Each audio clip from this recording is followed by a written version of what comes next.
అవునవును, ఎవరి మాటలు వారికి ఇంపుగానే ఈ పూట ఎవరో తప్పగా వైకమించాలని నమ్మకంగా చెప్పి వెళ్ళిపోయినా మామూలు కట్టవచ్చు కదా అని మహా ఆనందంగా పుస్తకాలు పుచ్చుకుంటూ పోయిన మనకి అదేమి పాపం కానీ తామే దైవమని నమ్మిన ఈ మగవారు ఎప్పటికీ నమ్మరు.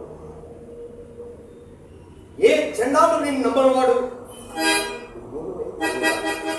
ఏదో ఆశమునం అన్న మాటకు అంత అనుకులెందులకు వచ్చిందామని ఆశమున కూడా హద్దు ఉండవలేను ఒడలు ఆశమా పోని పొరపాటే కానీ ఆ పూల రంగులు ఎందుకు వచ్చినట్టు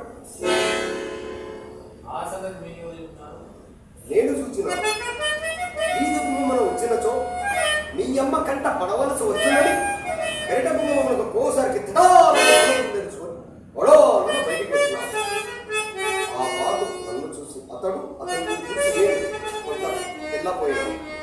అంతటా అతనికి అనుమానము కలుపుకున్నట్టు కోడి బొమ్మలాటో వెంట కూడా వెళ్ళినాడు.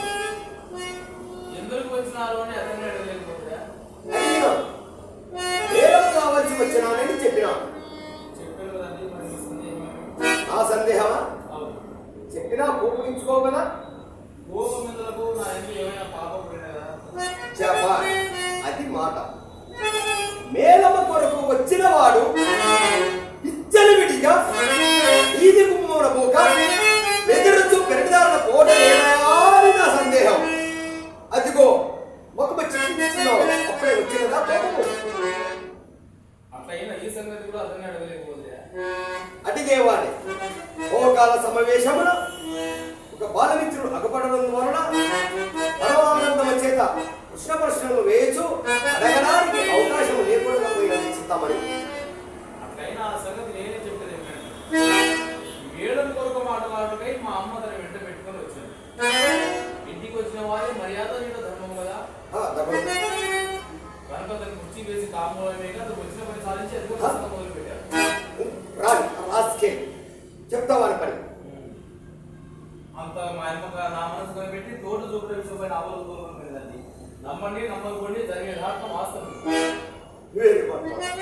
నీ మాట ఏదముగా నీవు నా తోడ నలసంత అబద్ధమైన ఆడవనే మీ తోడలే కాదండి, నేను ఎవరి తోడు అబద్ధం ఆడదు. చింతామణి ఈ కులంలో పుట్టవలసింది కాదు అని చిన్నలు పెద్దలు సాధించడం ఇదే కారణం. సందేహమేమి ఎవరి మాటలో ఏడా నేను మాత్రం సారు సాగి